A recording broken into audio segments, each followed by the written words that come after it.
Ça devait être l'affaire de quelques jours selon Donald Trump, et voilà bientôt plus d'un mois que le conflit au Moyen-Orient dure. Le 7 avril, un accord de cessez-le-feu entre Washington et Téhéran a été trouvé, mais quelques jours plus tard, les premières discussions ont tourné court, et en première ligne de ce fiasco diplomatique, il y a Donald Trump. Propos outranciers, vision unilatéraliste, incapacité à négocier, absence totale de diplomatie, plus personne ne semble comprendre à quoi joue le président des États-Unis, et une question se pose, a-t-il perdu la tête au point de ne plus être en mesure de gouverner ? Le 47e président des États-Unis est vivement critiqué pour sa gestion du conflit. La raison, ses dernières déclarations publiques génocidaires à l'encontre de l'Iran. Ouvrez le de Détroit d'Ormuz, bande où vous allez vivre en enfer. Une civilisation entière mourra ce soir pour ne plus jamais renaître. Pour la classe politique américaine, ces propos sont inacceptables. Plusieurs élus du Congrès vont même jusqu'à pointer du doigt sa santé mentale, jugée défaillante, et exigent alors son départ de la Maison-Blanche.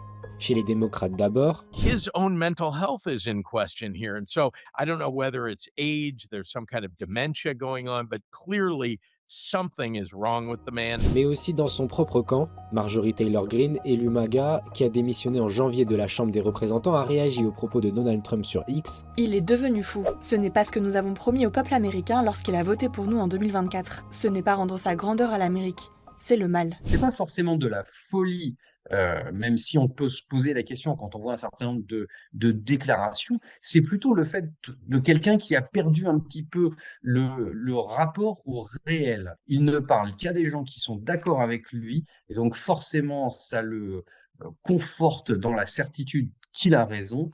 C'est quelqu'un qui a un ego surdimensionné, qui est narcissique au dernier degré. Interrogé sur sa santé mentale, l'ancien magnat des affaires qui fêtera ses 80 ans le 14 juin prochain a balayé toutes les inquiétudes en faisant du Donald Trump, sûr de lui et de sa manière d'agir. I haven't heard that.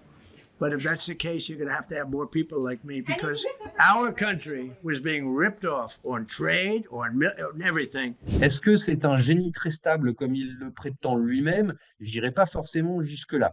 Il pratique la politique et il pratique la diplomatie comme une star de télé-réalité, en direct, face caméra, tout le temps. Ce qui est particulièrement rageant pour Trump, c'est ce constat d'impuissance. Comme il a toujours raison, parce que c'est un peu son esprit, il s'énerve comme un monsieur d'un certain âge qui a l'habitude que tout le monde s'aplatisse devant lui, et là, le monde résiste, et donc, il monte un peu dans les tours.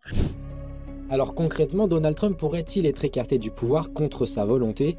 En théorie, oui, la Constitution américaine prévoit la destitution temporaire ou définitive d'un président s'il se trouve en incapacité de gouverner en raison d'un problème physique ou mental. C'est la section 4 du 25e amendement. Dans ce cas, la procédure doit être déclenchée par le vice-président avec l'accord de la majorité du cabinet, c'est-à-dire des ministres de l'administration Trump. Il doit alors envoyer une déclaration écrite au Congrès stipulant que le président n'est plus en mesure d'exercer le pouvoir et devient alors automatiquement président par intérim.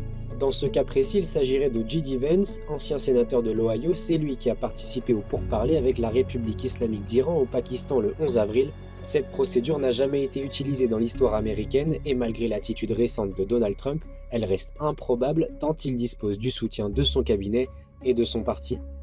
Il n'aura jamais une majorité suffisante pour acter cette forme de destitution. Il faudrait quand même quelque chose de bien supérieur, qui est une forme d'accident de santé où Trump fasse un AVC très sévère, qui soit dans le coma et qui soit pas réellement apte à exercer sa fonction. Une autre possibilité serait de déclencher l'impeachment process ou procédure de destitution en français.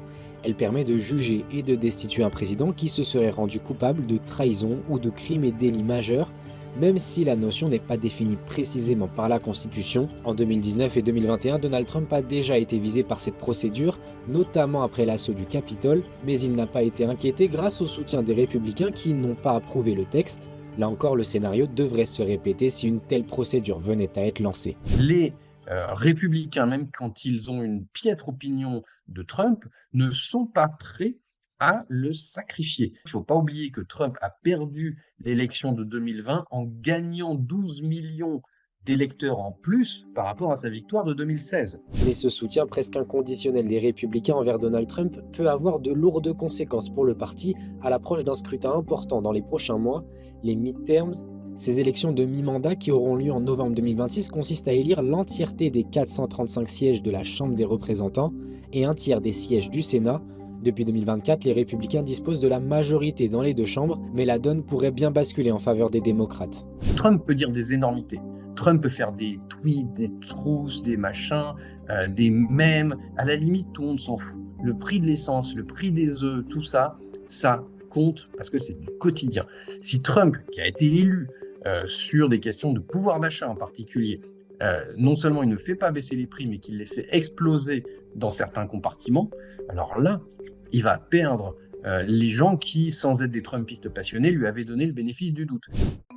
Enfin, une autre polémique fragilise fortement Donald Trump, il s'agit de ses attaques à l'égard du pape Léon XIV. I'm not a big fan of Pope Leo. He's a very liberal person. And he's a man that doesn't believe in stopping crime. Il n'en fallait pas plus pour consterner les fidèles catholiques, un électorat important pour le président américain. En 2024, la communauté religieuse a majoritairement voté pour lui lors des élections présidentielles. Et lundi 13 avril, Donald Trump a alimenté encore plus la controverse en publiant cette image générée par intelligence artificielle qui semble le représenter en Jésus guérissant un malade. La photo a rapidement été retirée et le chef de l'État a prétendu qu'il ressemblait à un médecin sur l'image, une réponse donc à son image et qui pourrait davantage accentuer la rupture avec ses soutiens.